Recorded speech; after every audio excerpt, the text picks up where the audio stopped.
dia a todos.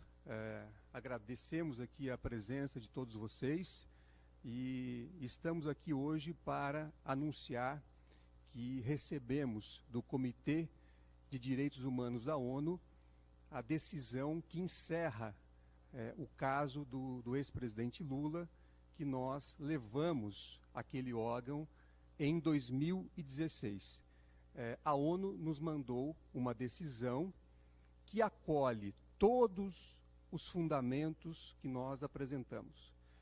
Então, a ONU acolheu a violação grosseira de 4 artigos, são os artigos 9, 14, 17 e 25. Então, são artigos que dizem respeito ao direito de todo e qualquer cidadão a um julgamento justo e imparcial, ao direito à privacidade e também ao direito de ter os seus direitos políticos respeitados. Então, essa é a decisão tomada pela ONU durante a sessão de julgamento que ocorreu entre os dias 28 de janeiro deste ano e 25 de março deste ano. Então, neste período, o Comitê de Direitos Humanos esteve reunido em Genebra e pôde analisar a queixa que nós apresentamos em 2016. E os juízes independentes da ONU concluíram, como eu já disse, que houve a violação a todos os dispositivos que nós apresentamos no comunicado inicial e depois nos aditamentos. Então, o que nós temos aqui? O que a ONU reconheceu? Reconheceu que houve a violação aos artigos 9, 14, 17 e 25 do Pacto Internacional de Direitos Civis e Políticos da ONU, que é um pacto que foi chancelado pelo Brasil através do Decreto 592 de 1992. Portanto, também é lei interna no Brasil. A ONU, na verdade, a Corte, o Comitê de Direitos Humanos da ONU, é o órgão julgador das violações a este tratado, inclusive com a competência reconhecida pelo Estado brasileiro. O Brasil participou de todo o processo da ONU, o Brasil se manifestou em 7 oportunidades durante o processo e reconheceu a competência, reconheceu a jurisdição do Comitê de Direitos Humanos para julgar as violações que nós apresentamos. Por favor. Bom, ao reconhecer que houve a violação grosseira a dispositivos do Pacto Internacional de Direitos Civis e Políticos, a ONU também emitiu uma determinação ao governo brasileiro, como consequência da sua decisão de reconhecer que o presidente Lula não teve direito a um julgamento justo e imparcial, que ele foi julgado por um juiz parcial, que era o juiz Sérgio Moro, e que houve no seu julgamento uma atuação absolutamente indevida, parcial e incompatível com os padrões nacionais e internacionais durante o seu julgamento. Então, ao reconhecer que isto ocorreu, e mais, que o presidente Lula foi privado indevidamente de participar das eleições presidenciais de 2018, contrariando, inclusive, uma liminar que havia sido concedida pela própria ONU naquele ano de 2018, o comitê concluiu também que houve a violação ao artigo 25 do Pacto Internacional de Direitos Civis e Políticos, ou seja, que o ex-presidente Lula foi privado indevidamente de participar das eleições presidenciais de 2018. E, como consequência, o comitê determinou que o governo brasileiro repare todos os danos causados ao ex-presidente Lula e ainda determinou a adoção de medidas de prevenção para evitar que situações similares venham a ocorrer em relação a qualquer cidadão brasileiro. E, como consequência, para garantir o cumprimento dessa decisão, a ONU determinou ao governo brasileiro que, no prazo de 180 dias, preste informações sobre as medidas que serão adotadas para efetivar as posições do comitê. E também determinou ao governo brasileiro que traduza e publique e divulgue amplamente o conteúdo da decisão que foi enviada a nós e também foi enviada ao governo brasileiro.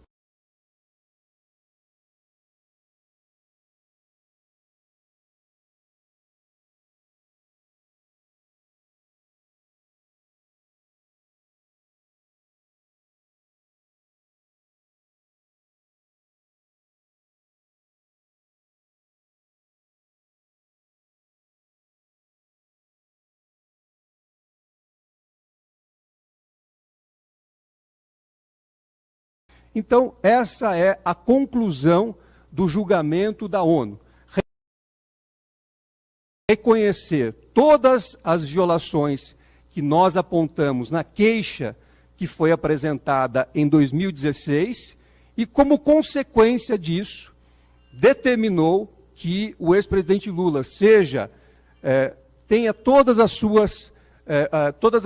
os seus danos reparados. E, para assegurar isso, o governo brasileiro, terá que informar à ONU, no prazo de 180 dias, todas as medidas que deverão ser adotadas para dar cumprimento à decisão do comitê e mais, terá que traduzir e divulgar de forma mais ampla possível tudo aquilo que foi decidido pela ONU. Então, essa é uma decisão histórica. É uma decisão histórica e é uma vitória não apenas do presidente Lula, mas uma vitória de todos aqueles que acreditam na democracia e que acreditam no Estado de Direito. Essa é a posição que foi adotada pela ONU, é uma posição que nós recebemos com muita alegria, pois foi um processo, como eu disse, que nós iniciamos em 2016, atualizamos ao longo do tempo, ao longo de todos esses anos, inclusive, submetidos a um tratamento absolutamente incompatível com as nossas prerrogativas profissionais pela Operação Lava Jato, particularmente pelo ex-juiz Sérgio Moro e pelo procurador Deltan Dallagnol e seus colegas de operação, mas nós conseguimos, não apenas no Brasil, o reconhecimento de que tudo era ilegal e arbitrário em relação ao ex-presidente Lula, mas também em uma corte mundial, que é o Comitê de Direitos Humanos da ONU, reconhecer que a Operação Lava Jato, o ex-juiz Sérgio Moro, o procurador Deltan Dallagnol atuaram de forma ilegal, arbitrária e afrontando um tratado internacional da ONU. Então, é por isso que o Brasil terá o governo brasileiro terá agora que cumprir esta decisão tomada por 15 juízes independentes da ONU, inclusive informando a ONU sobre as medidas que serão adotadas para reparar esses danos causados ao ex-presidente Lula e também para dar conhecimento amplo a toda a população brasileira das violações que foram impostas ao ex-presidente Lula ao longo da Operação Lava Jato, pelo ex-juiz Sérgio Moro, pelo ex-procurador Deltan Dallagnol e por toda a equipe da Lava Jato. Então, eu insisto, é uma decisão histórica tomada por uma corte mundial que reforça tudo aquilo que nós dissemos desde a primeira manifestação escrita que apresentamos na defesa do ex-presidente Lula. mostra que todo aquele cenário era ilegal, era incompatível com as leis brasileiras e incompatível com os tratados internacionais que o Brasil subscreveu e se obrigou a cumprir. E agora a Valesca passará também a dar detalhes adicionais dessa decisão e desse processo. Bom dia. Eu acho importante relembrar que todo esse conjunto de violações grosseiras de direitos humanos levou à mais grave violação de presunção de inocência do ex-presidente Lula, passando a população, como dito pelo Tribunal da ONU, a presunção de culpa, o que na realidade é contrário ao conjunto probatório dos autos, que nós demonstramos cabalmente a impossibilidade da hipótese acusatória contra o presidente em todos os processos e também as provas de inocência. É importante lembrar que o conjunto probatório sempre leva a isso. Por isso que suas condenações sempre nos levaram a ter certeza que eram condenações com viés político. É importante lembrar, como disse o Cristiano, que o Brasil aparece no processo da ONU em 7 oportunidades, onde garante que vai cumprir e reconhece a jurisdição e competência daquele tribunal internacional para julgar violações de direitos humanos oriundas do Pacto Internacional de Direitos Civis e Políticos da ONU. Então, é uma oportunidade que o Brasil tem para se reposicionar como em compliance dos estándares mínimos de direitos humanos e termos certeza que todos os cidadãos brasileiros terão o mesmo direito que o ex-presidente, mesmo reconhecimento que o ex-presidente Lula está tendo hoje. Esse é um direito de todos, não só do ex-presidente Lula. Por isso que é um reforço ao nosso rule of law, ao nosso Estado Democrático de Direito. Bom, eu gostaria também, adicionalmente, antes de ficar à disposição dos senhores para perguntas, de agradecer, primeiro, ao ex-presidente Lula, que confiou, ao longo de todos esses anos, no nosso trabalho, confiou na nossa atuação, na nossa defesa, que acabou resultando em mais de 25 vitórias nos tribunais brasileiros e agora no Comitê de Direitos Humanos da ONU. Eu acho que, inclusive, o presidente Lula está nos assistindo, então eu gostaria de agradecer a confiança dele em relação ao nosso trabalho. Gostaria de agradecer também aos diversos profissionais que emitiram pareceres que foram anexados no comunicado que nós fizemos à ONU em 2016, pareceres de natureza jurídica e também em relação a matérias jornalísticas, de análise de comunicação, dentre outras matérias. Então, agradeço a todos os profissionais, eu, Valesca e Jeffrey Robertson, que também subscreve esse comunicado, agradecemos a todos esses profissionais. E agradecemos também a todos que nos apoiaram nesse trabalho no plano internacional. Foram diversas pessoas no Brasil, no exterior, que não só manifestaram a sua solidariedade em relação a tudo que estava acontecendo, como também apoiaram a medida adotada, apoiaram tudo aquilo que estava sendo feito. É importante destacar que este comunicado feito por nós em 2016 foi o primeiro comunicado feito por um cidadão brasileiro ao Comitê de Direitos Humanos da ONU. Então, é o primeiro comunicado, é a primeira iniciativa tomada por um cidadão brasileiro perante o Comitê de Direitos Humanos da ONU. E esta é, por consequência, a primeira decisão que o governo brasileiro recebe do Comitê de Direitos Humanos da ONU para ser cumprida, com determinações que deverão ser cumpridas a fim de que o governo não fique inadimplente no plano internacional em relação às suas obrigações. Como eu já disse, o Brasil não só subscreveu o tratado, o Pacto Internacional de Direitos Civis e Políticos da ONU, como também, posteriormente, aderiu à jurisdição do Comitê de Direitos Humanos da ONU, de forma que esta decisão tomada pela ONU, comunicada na data de hoje, é uma decisão vinculante e obrigatória que o Brasil, o governo brasileiro, tem o dever de cumprir. O dever de cumprir não só para estar adimplente em relação às suas obrigações em matéria de direitos humanos, mas também para estar adimplente em relação às suas obrigações perante os organismos internacionais. Então, feito isso, eu passo a palavra a quem tiver alguma questão a fazer, para que possamos eventualmente esclarecê-las. Bom dia, Lucas Teixeira, do Portal UOL. Eu tenho duas questões. A primeira, entre os pontos que vocês apresentaram, disseram que o comitê sugeriu medidas de prevenção, elas foram apresentadas ao governo brasileiro para que esse tipo de coisa não se repita. Vocês poderiam falar um pouquinho mais quais foram essas medidas, do que se trata? E o segundo ponto é qual a obrigatoriedade do governo brasileiro em adotar, né? Fala que a ONU determina juridicamente como é que isso funciona, o governo é de fato obrigado, como é que é esse métier? Obrigado.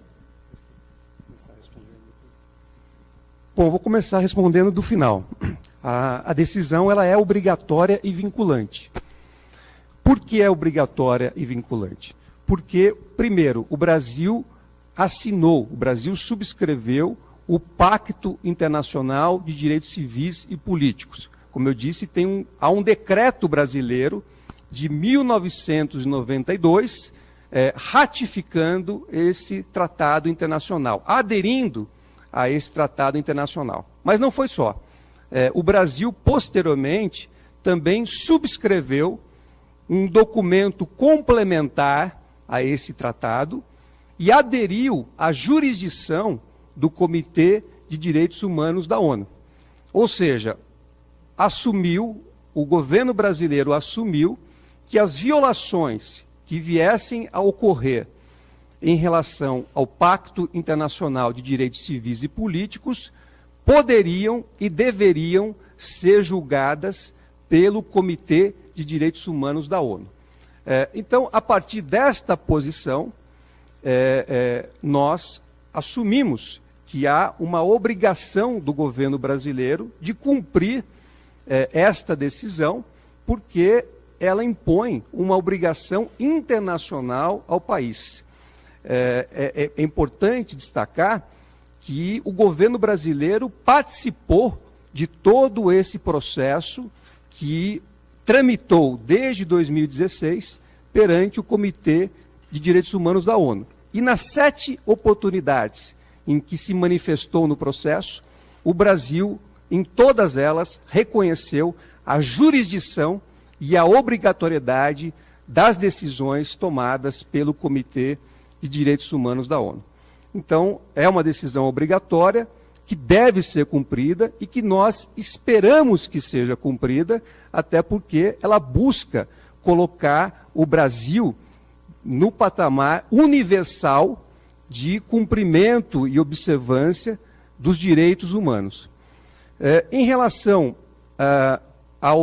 às violações, elas foram reconhecidas grosseiras violações em relação a 4 dispositivos do Pacto Internacional de Direitos Civis e Políticos. O artigo 9, o artigo 14, o 17 e o 25.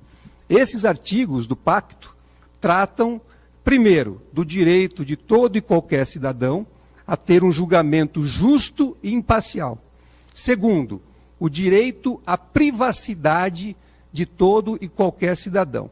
E terceiro, os direitos políticos de todo e qualquer cidadão que não podem ser retirados arbitrariamente e sem a existência de um processo justo.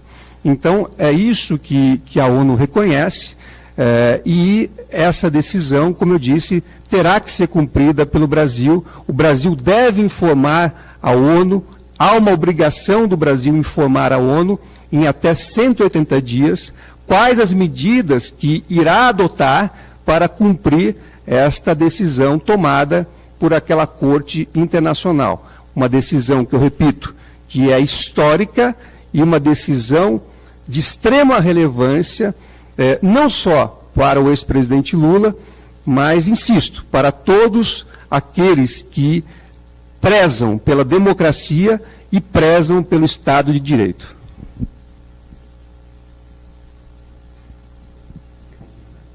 É importante lembrar a violação, volto à violação, a presunção de inocência. O artigo 9º trata de prisão arbitrária, que foi ao dia em que o Lula foi conduzido coercitivamente. Portanto, aqui é uma prisão arbitrária que visava violar a presunção de inocência do ex-presidente Lula, que foi tratado à época como um prisioneiro. A falta de um processo justo, gosto também de enfatizar, independente e imparcial. É muito importante porque a Lava Jato, na realidade, ela se utilizava de fatores externos para violar a presunção de inocência e, portanto, cometer atos arbitrários dentro de um processo que deveria ser justo, independente e imparcial, e em algo que é o combate à corrupção, que é tão precioso para todos os seres humanos, para todos os cidadãos do mundo. O combate à corrupção é algo extremamente importante e não pode ser feito dessa maneira arbitrária, sem que seja efetivamente o combate à corrupção dentro do Estado de Direito. Daiane Santos, Portal Brasil 247, TV 247. Doutor Zanin, doutora Valesca, primeiro eu queria agradecer sempre a clareza, o compromisso com a comunicação. Vocês fizeram isso ao longo desse período todo, e isso foi muito importante para municiar os meios de comunicação, principalmente aqueles comprometidos com a democracia. O doutor destacou a questão do reparo, né? Em 2018, o ex-presidente Lula não pôde ser candidato. Como reparar esse dano tão grave para a democracia, principalmente do Brasil, além de um dano individual, um dano do seu direito como cidadão que não foi reparado? A outra questão é o juiz Sérgio Moro, ao falar sobre essa questão, ele sempre destaca o fato de ter sido o ex-presidente Lula condenado em outras instâncias. Como é que vocês avaliam essa fala repetida diante de tão grave revelado aí pelo Supremo Tribunal Federal e agora também pelo comitê? Bom, eu acho lamentável que o ex-juiz Sérgio Moro, diante de decisões tomadas pela Suprema Corte do nosso país e por uma corte mundial, alegue, né, uma condenação que já foi derrubada, e foi derrubada porque nunca poderia ter existido. O presidente Lula foi condenado apenas porque havia um juiz parcial que atuava em conluio com o órgão acusador. Isso ficou provado e ficou reconhecido pelo Supremo Tribunal Federal e agora está reconhecido pela ONU, uma corte mundial. Então, me parece que, além de lamentável, desrespeitoso a Suprema Corte e também a própria ONU, esse tipo de afirmação revela até mesmo um desconhecimento da estrutura judiciária, porque nós temos dentro do nosso país um sistema de recursos, e justamente um sistema de recursos que busca reparar, primeiro, erros judiciários que podem ocorrer, mas, sobretudo, atuações como a do juiz Sérgio Moro, que são atuações parciais, arbitrárias, ilegais e que afrontam todo o sistema de justiça. Então, o que é preciso dizer é que o presidente Lula não tem qualquer condenação. As condenações que foram impostas a ele pela Lava Jato decorrem da parcialidade e da atuação arbitrária do ex-juiz Sérgio Moro e dos procuradores da Lava Jato, E isso tudo foi reconhecido pelo Supremo Tribunal Federal, que declarou a nulidade absoluta de todos os atos, a imprestabilidade desses atos, justamente porque foram praticados por agentes do sistema de justiça que não estavam comprometidos com a lei, com a Constituição e tampouco com os tratados internacionais. Então, acho que essa é a resposta que tem que se dar. E mais, a ONU, ao determinar ao governo brasileiro que dê ampla publicidade a esta decisão, na verdade, ela está dizendo ao Brasil: não façam o que vocês fizeram com o presidente Lula, não cometam esse tipo de violação aos direitos de um cidadão brasileiro, não afrontem a Constituição, não usem as leis de forma estratégica para perseguir politicamente os seus cidadãos. É isso que a ONU está dizendo. Então, a ONU quer que todos os cidadãos brasileiros leiam esta decisão, tenham conhecimento do que aconteceu em relação ao presidente Lula, da perseguição que foi imposta ao presidente Lula, tal como nós sempre dissemos, desde a primeira manifestação escrita que apresentamos no processo, para que isso nunca mais venha a se repetir. Então, essa decisão, acima de tudo, é uma decisão pedagógica, é uma decisão de uma corte mundial, de uma corte que tem o dever de dizer os parâmetros internacionais dos direitos humanos. E essa corte está dizendo ao Brasil: vocês violaram, além da legislação interna, violaram os direitos humanos, violaram os direitos fundamentais. Isso deve ser reparado e isso não deve mais acontecer. Então, essa é a decisão. Não me lembro se eu deixei de responder alguma pergunta sua daí. A ONU, nessa decisão, que tem 25 páginas, essa decisão, ela enfrenta cada um dos fatos que nós levamos ao conhecimento do comitê em 2016 e depois aditamos. Até numa passagem, peço licença para ler, no item 8.10, aqui o comitê diz: no caso do autor, o comitê observa que o Supremo Tribunal Federal apurou 7 fatos que demonstram que o juiz Sérgio Moro era subjetivamente parcial. O comitê observa que dos 7 fatos apurados pelo Supremo Tribunal Federal, os 6 primeiros ocorreram antes das eleições, que 5 desses fatos constituíram prima facie irregularidades ao artigo 14, e que os 3 primeiros ocorreram antes do autor apresentar a sua comunicação ao comitê. O comitê considera que, para um observador razoável, os fatos ocorridos antes mesmo da primeira condenação do autor, em 2017, mostraram que o elemento objetivo do requisito de imparcialidade não foi atendido. O comitê observa que uma decisão oportuna sobre esse assunto teria evitado o dano causado ao autor, de concorrer à presidência da República e ficar 580 dias em uma reclusão injusta. E aí diz: o comitê, portanto, declara que o Estado parte violou o direito do autor a um julgamento imparcial, conforme o artigo 14 do tratado. Então, ou seja, a ONU analisou todos os fatos e, inclusive, concluiu que o fato do presidente Lula ter ficado preso indevidamente 580 dias e mais, ter sido impedido de concorrer nas eleições de 2018 indevidamente, que isso configura não só um dano grosseiro ao tratado, mas também configura um dano ou danos insuscetíveis de serem reparados para o ex-presidente.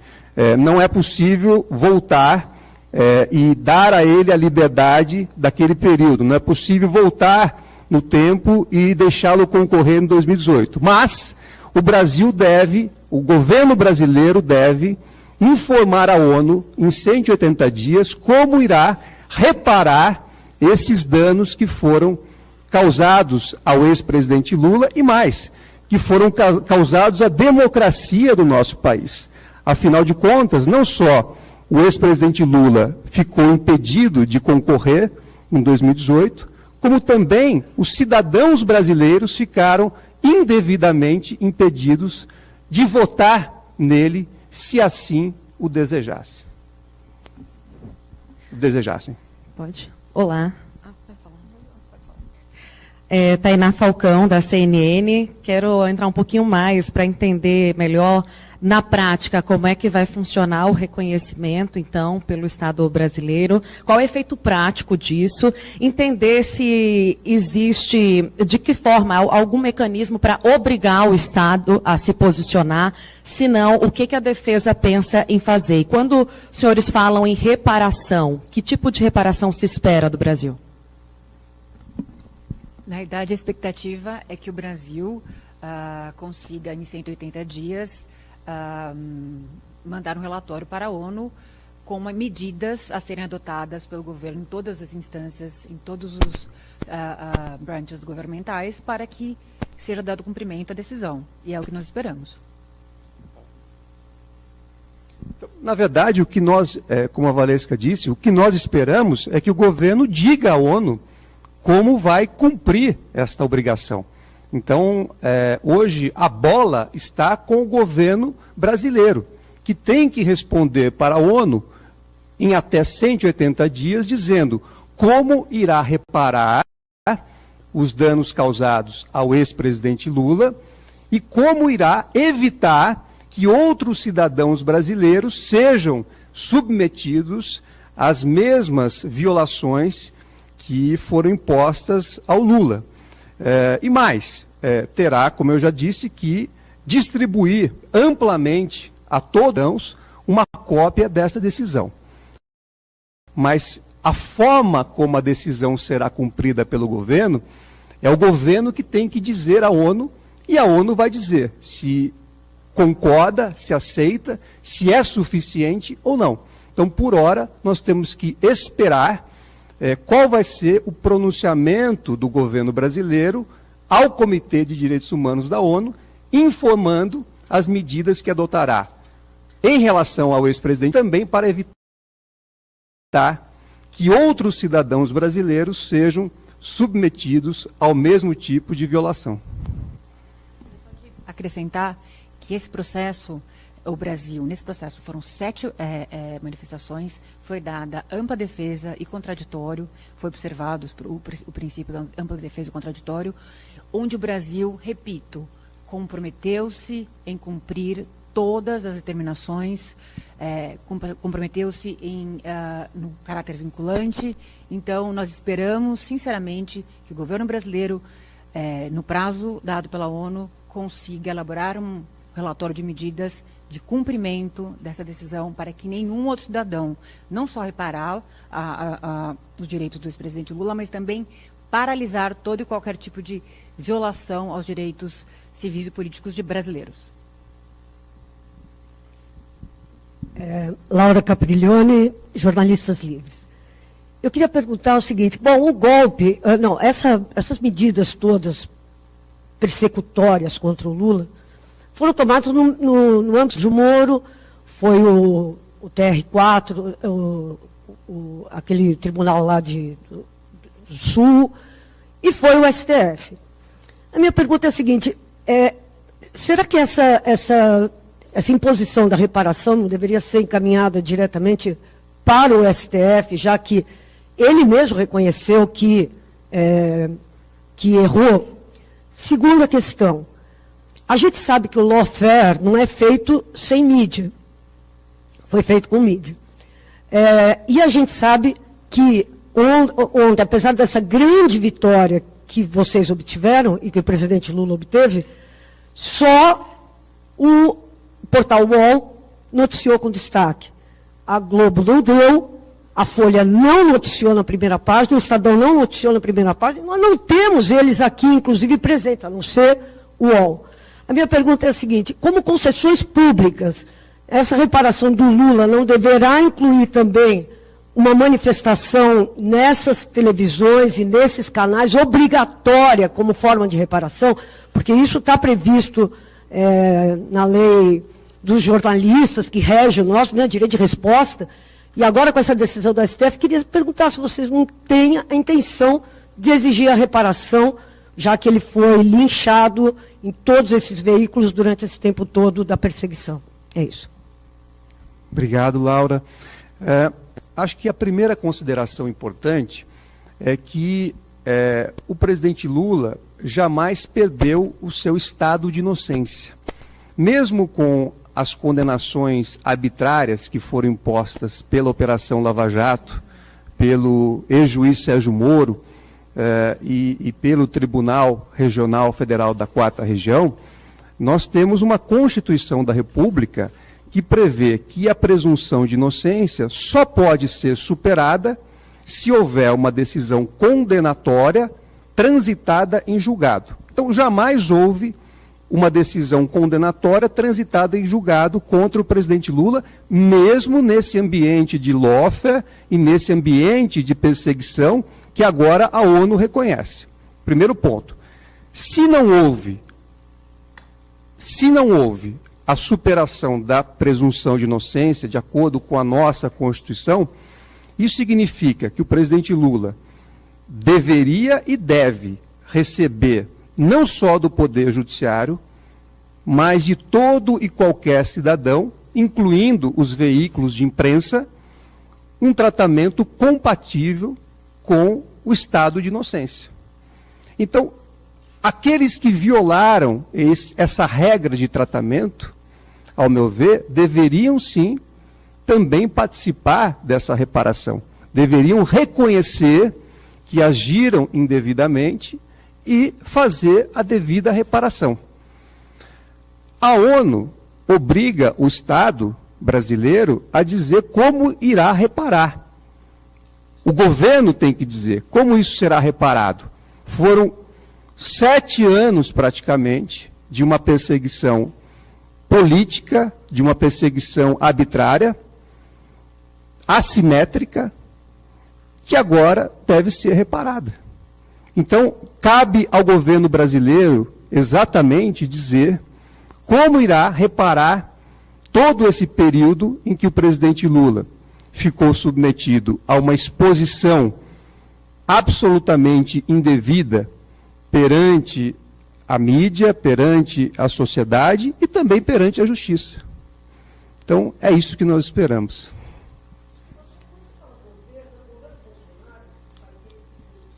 O governo federal. O governo federal é quem recebe da ONU, porque, na verdade, é o chefe do executivo, do poder executivo, que recebe da ONU esta decisão e que tem o dever de dar cumprimento ao que foi determinado para que o país não fique inadimplente nas suas obrigações internacionais. Doutor Bruno Ribeiro, da revista Veja. Doutor, eu queria... um dos direitos que foram violados, que teve reconhecimento de que foram violados, esse é o julgamento justo. No processo, para vocês provarem que ele teve esse direito violado, vocês se valeram só dos processos que ele foi alvo, ou do contexto como as mensagens que depois foram descobertas sobre o juiz, o promotor e tal, o fato do Moro ter participado do governo, teve esse contexto todo que foi usado como prova? Eu queria que o senhor explicasse um pouquinho como que se chegou como vocês provaram que isso aconteceu. E eu também aproveitar essa questão, está todo mundo perguntando sobre a reparação. Só que você podia dar um exemplo de um outro país, alguma situação parecida em que houve essa reparação, para a gente ter ideia de que forma que ele concretamente pode ser reparado. E até para complementar um pouquinho a pergunta da colega, eventualmente, se o governo Bolsonaro não cumprir isso em 180 dias, isso pode ficar para um próximo governo, eventualmente um governo Lula, se ele for eleito, pode ser o que vai decidir como essa reparação vai ser feita? Obrigado, Bruno, pela pergunta. Começando pelo fim. Nós esperamos que a decisão seja cumprida de imediato.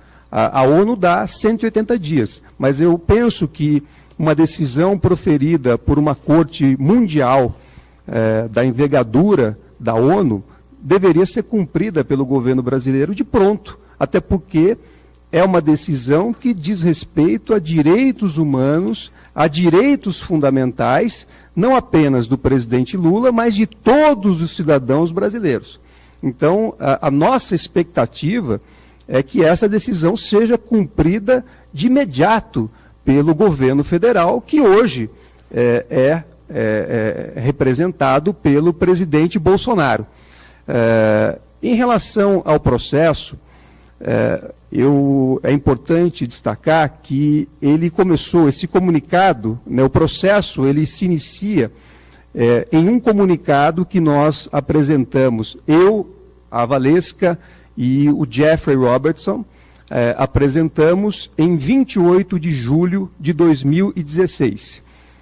O que tinha acontecido naquele momento? Só para recapitular. O Supremo Tribunal Federal havia avocado todas as investigações envolvendo o ex-presidente Lula a partir da interceptação ilegal feita em relação à ligação telefônica envolvendo o ex-presidente e a então presidente Dilma Rousseff. Então, naquele momento, o Supremo avocou todas as investigações de Curitiba. O que aconteceu? A nossa expectativa era que o Supremo pudesse, naquele momento, declarar todas as ilegalidades que já haviam sido cometidas naquele momento. Nós estamos falando em 2016. Então, o que tinha acontecido lá que a ONU reconhece como violação ao Tratado Internacional? Já tinha ocorrido uma condução coercitiva ilegal para configurar uma espécie de prisão. Segundo, já havia ocorrido a interceptação indevida dos telefones do presidente Lula, dos seus familiares, colaboradores e até dos dos advogados do presidente Lula, dentre outras coisas. Então, nossa expectativa era que o Supremo, já naquele momento, pudesse reconhecer todas essas ilegalidades. No entanto, o Supremo proferiu uma decisão, naquela época, apenas reconhecendo a ilegalidade da interceptação da ligação telefônica ocorrida entre o presidente Lula e a então presidente Dilma, e anulou este ato. Porém, o Supremo devolveu para o então juiz Sérgio Moro julgar as suas próprias ilegalidades. Então, neste momento, nós entendemos que havia uma situação que afrontava claramente o Pacto Internacional de Direitos Civis e Políticos, porque dava a um juiz parcial a incumbência de julgar as suas próprias ilegalidades. Então, foi aí que nós protocolamos esse comunicado. No comunicado, é importante lembrar, e esse comunicado é de julho de 2016, nós já listávamos todas as ilegalidades ocorridas até aquele momento e dizíamos que o Sérgio Moro estava fazendo uso estratégico das leis, objetivando fins políticos e mais. Dizíamos que ele buscava interferir na política porque ele seria candidato num futuro próximo. Então, eu acho que nós acertamos no que dissemos. Ele não só atuava com fins políticos, como depois ele foi participar da política na condição de ministro do presidente Bolsonaro e agora está diretamente na política, ou formalmente na política, se dizendo inclusive candidato. Então, tudo o que nós dissemos em 28 de julho de 2016 à ONU, efetivamente veio a ocorrer ao longo do tempo. Esse comunicado foi sendo aditado ao longo do tempo. Então, cada fato relevante que foi ocorrendo ao longo do tempo, de 2016 até a presente data, nós fomos levando ao conhecimento da ONU através de petições. O idioma oficial nesse procedimento é o inglês, através de petições e documentos traduzidos para o inglês, incluindo decisões tomadas, incluindo fatos públicos e notórios, como a ida do então juiz Sérgio Moro ao governo do presidente Bolsonaro e decisões tomadas pelo Supremo Tribunal Federal e também mensagens que foram apuradas por nós a partir do arquivo oficial que nós tivemos acesso com autorização do Supremo Tribunal Federal, os chamados arquivos da Operação Spoofing. Mas isso foi algo que entrou na reta final. Todo o processo foi instruído com documentos diversos a indicar a ocorrência das violações que nós apontamos. Tanto é que em 2018, esse mesmo comitê havia deferido uma liminar para o presidente Lula, dizendo que o governo brasileiro não deveria impedir que ele fosse candidato à presidência da República naquele ano, sem um processo justo. Então, vejam, já a liminar concedida em 2018 apontava, já sinalizava ao governo brasileiro que não estava acontecendo um processo justo para o presidente Lula. No entanto, essa liminar acabou sendo descumprida e o restante nós sabemos. Por isso, e a ONU também afirma isso nesta decisão histórica, por isso é que nós esperamos efetivamente que a decisão seja cumprida o mais breve possível, não só em prol do ex-presidente Lula, mas, insisto, de todos os cidadãos brasileiros que tiveram ou tenham os seus direitos fundamentais violados. E da democracia. Bom dia, Bruno Tavares da TV Globo. Eu gostaria de saber, por favor, se existe algum tipo de punição prevista aos estados que descumprirem essa determinação no prazo determinado, no prazo estipulado pela ONU. E se sim, quais? Também gostaria de saber se vocês pretendem utilizar essa decisão em outras ações penais ou cíveis em trâmite aqui na Justiça brasileira. Obrigado. Obrigado pela pergunta. Nós, nesse momento, não gostaríamos de especular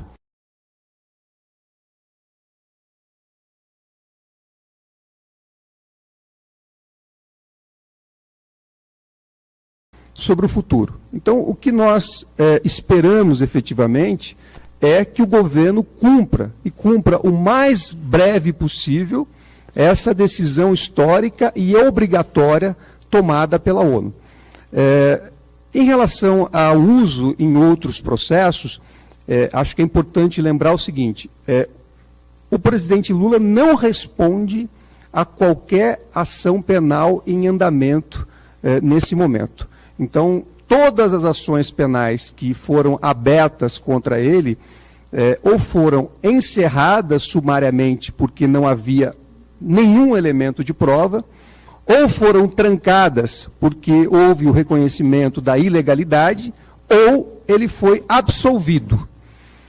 Isso aconteceu em todas as ações, em tudo aquilo que ele foi julgado fora da Lava Jato de Curitiba, esse resultado veio de plano. Aliás, eu sempre destaco que uma decisão muito importante foi aquela tomada pela 12ª Vara Federal de Brasília, no chamado caso do Quadrilhão, que era, em verdade, o verdadeiro caso do PowerPoint do procurador Dallagnol. Naquela sentença, proferida pela 12ª Vara Federal, o juiz disse que o ex-presidente Lula não só não havia cometido nenhum dos crimes que foi a ele imputado, que foram a ele imputados, mas também que a acusação tinha conotação política, tinha viés político. E essa acusação era todo o contexto que a Lava Jato utilizava para acusar o presidente Lula. Se você pegar as 5 denúncias que foram apresentadas pela Operação Lava Jato, capitaneada pelo procurador Deltan Dallagnol contra o ex-presidente Lula, você vai verificar que pelo menos as 150 primeiras páginas da denúncia faz referência a essa situação do quadrilhão, quando ele foi absolvido e, inclusive, o Ministério Público de Brasília concordou com a sentença e ela transitou em julgado. Então, respondendo objetivamente, não há nenhum processo em andamento criminal contra o ex-presidente Lula, então, portanto, em princípio, não há necessidade de instruir nenhuma defesa, e, por outro lado, existe a possibilidade, eventualmente, dessa decisão ser anexada a algum outro processo civil ou de outra natureza que ainda esteja em andamento. Olá, bom dia, doutora Zanin, doutora Valesca. Meu nome é Luciana, eu sou do portal Metrópolis. Já nos falamos bastante pelo telefone, mas é a primeira vez que nos conhecemos. Eu queria saber o seguinte, se tem como mensurar essa violação que foi já reconhecida internacionalmente e também no Brasil, tem como mensurar isso financeiramente? Ou eu estou falando de uma indenização, de uma possível indenização ao ex-presidente Lula. E eu gostaria de saber o seguinte, mais uma pergunta, que é sobre essa continuada exposição que o ex-juiz Sérgio Moro vem fazendo publicamente, né, nas redes sociais e em suas aparições públicas. Eu queria saber o seguinte, tem como levantar ou pedir aí uma punição para o ex-juiz Sérgio Moro, caso ele continue falando sobre as condenações que já foram reconhecidas como inverdades pelo Judiciário Brasileiro e pela Corte Internacional? Obrigado pela pergunta. Realmente é um prazer agora te conhecer pessoalmente. Esse é um problema que nós vemos e não é de agora. Os agentes da Lava Jato, eles se utilizavam das redes sociais, das suas próprias redes sociais, como uma forma de demonizar e de atacar aqueles que estavam sendo investigados e acusados. Isso por si só já é uma postura absolutamente ilegal e incompatível com o devido processo legal. Quando você tem uma pessoa submetida a uma investigação estatal, você já tem uma situação absolutamente assimétrica. É o poder do Estado contra um cidadão.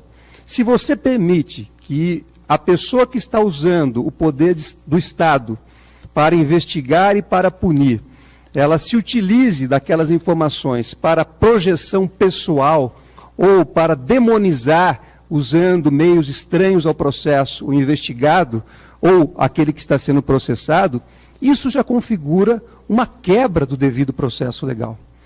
E isso foi levado ao conhecimento da ONU. A ONU enfrenta essa questão. Nós mostramos que não só os procuradores e o próprio ex-juiz Sérgio Moro faziam uso indevido das suas redes sociais para demonizar as pessoas que estavam sendo acusadas, inclusive o ex-presidente Lula, notadamente o ex-presidente Lula, mas também que essa situação perdurou ao longo do tempo. Então, eu acho que essa é uma providência que o governo brasileiro tem que tomar. Quando a gente pensa em governo brasileiro, não é só o poder executivo O Poder Executivo, na verdade, ele recebe a decisão da ONU, mas todo o Estado brasileiro, todos os seus órgãos, têm o dever de dar cumprimento. Então, eu penso que é o momento também de uma reflexão em relação aos órgãos de controle internos e externos, como o Conselho Nacional do Ministério Público, o Conselho Nacional de Justiça, para repensarem, né, regras de atuação para os agentes do Estado que participam do sistema de justiça, para que não tenhamos, né, violações tais como ocorreram no caso do presidente Lula. Então, eu acho que essa questão de uso de redes para demonizar investigados e acusados é algo muito sério e que precisa ser tratado.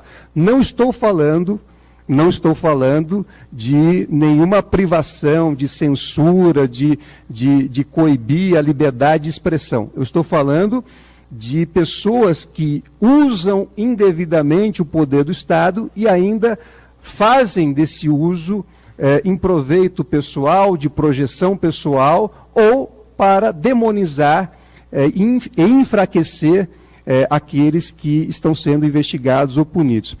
É sempre importante lembrar uma passagem que nós lembramos e levamos ao Supremo Tribunal Federal, que nós extraímos lá do arquivo oficial da Operação Spoofing. Uma passagem que chamou muito a nossa atenção foi uma mensagem do procurador Deltan Dallagnol, em que ele dizia: nós vamos mover tantos processos quantos forem necessários para atacar a reputação do presidente Lula e para que a sua defesa não tenha tempo de trabalhar, não tenha tempo de produzir aquilo que é necessário. Então, essa é uma mentalidade que nós não podemos mais ter no Brasil, e é isso que a ONU diz, né, ao governo brasileiro, que não pode mais acontecer. As leis e a justiça devem ser observadas com muita seriedade, e não para perseguir pessoas ou empresas, como fez a Operação Lava Jato.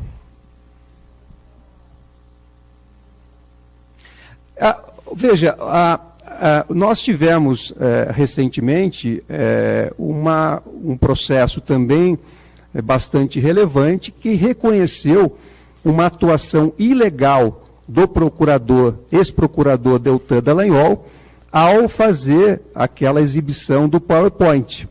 O Superior Tribunal de Justiça entendeu, tal como nós argumentamos, que aquela exibição feria, quebrava o direito à presunção de inocência que o presidente Lula tinha direito. Afinal de contas, foi uma exposição feita no dia do protocolo de uma denúncia que sugeria uma culpa, uma condenação que não existia. Aliás, sequer processo existia naquele momento. E o Superior Tribunal de Justiça já impôs uma condenação pecuniária, já impôs um valor a ser pago pelo procurador ao ex-presidente Lula. Acredito, inclusive, que pelo desdobramento ali dos fatos, que seria o caso até mesmo de aumentar, de majorar aquele valor. Mas eu não teria aqui como estimar um valor de reparação. Eu acho que cabe ao governo brasileiro, efetivamente, entregar ao Comitê de Direitos Humanos da ONU todas as medidas que irá providenciar para reparar o presidente Lula. E acho que a maior expectativa, realmente, não é a questão pecuniária. A maior expectativa é em relação aos direitos que foram violados, a reputação que foi indevidamente violada, e também para assegurar que nenhum outro cidadão brasileiro seja submetido ao mesmo tratamento injusto e arbitrário que foi dado ao ex-presidente Lula. Henrique Sobreira for Brazil Wire. So firstly, I'd like to congratulate, send my compliments to both the attorneys on this decision for former President Lula. And I'd like to summarize my question in 2 parts. So firstly, I would ask you if you could sum up to us what is the importance of this decision for Brazil and the Brazilian judicial system, and tell us what are the next steps to be taken in regards to Lula's defense. And the second part of my question is in regards to if you believe that there was international involvement in lawfare against former President Lula, and was the international interference in this criminal proceeding taken into account in regards to this decision, this UN decision that was publicized today? Thank you. Firstly, thank you. In terms of what's next, as we already explained in Portuguese and already Cristiano explained, we believe that Brazil will be compliant with its international obligations as per all of the manifestations, all of the petitions that were filed in this procedure. We truthfully hope that Brazil will comply to the best that it can to restore and to maintain and to make sure that no other citizen in Brazil suffers what President Lula or others have suffered in the car wash operation, and that this does not repeat itself. In terms of international interference, this is not a topic of any kind of debate before the United Nations. But we do believe that international cooperation does need to be revised so that it can be compliant with international standards, with international treaties. I believe that, according to this decision, the winner is democracy. In the end, the judiciary is being restored. The uncertainty and the belief that international courts, the international system does work, especially in this world that we live in nowadays, the importance of respecting and upholding basic human rights so that we don't go back to pre-war status. I believe that every citizen of Brazil comes out as winner in this procedure, and this is what we hope for. Hopefully, Brazil in up to 180 days will come back with an answer, a full answer in terms of compliance of a decision, restoring the basic standards of human rights in Brazil. Thank you. Gostaria de agradecer ao doutor Cristiano, doutora Valesca, pela presença, e encerramos agora a coletiva. Obrigada. Muito obrigado a todos. Na verdade, nós estamos vertendo também a decisão para o português e tão logo tenhamos o trabalho concluído, iremos disponibilizar a todos vocês.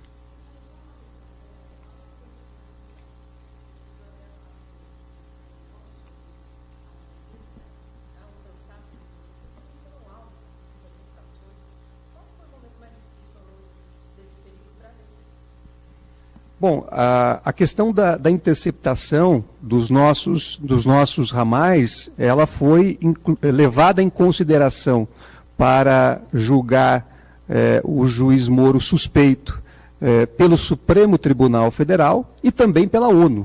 A ONU entendeu que é uma conduta absolutamente inadmissível, né, como deveria ser a compreensão geral. Foi um grande absurdo. Só que a Lava Jato não parou por aí. A Lava Jato tentou nos intimidar o tempo todo.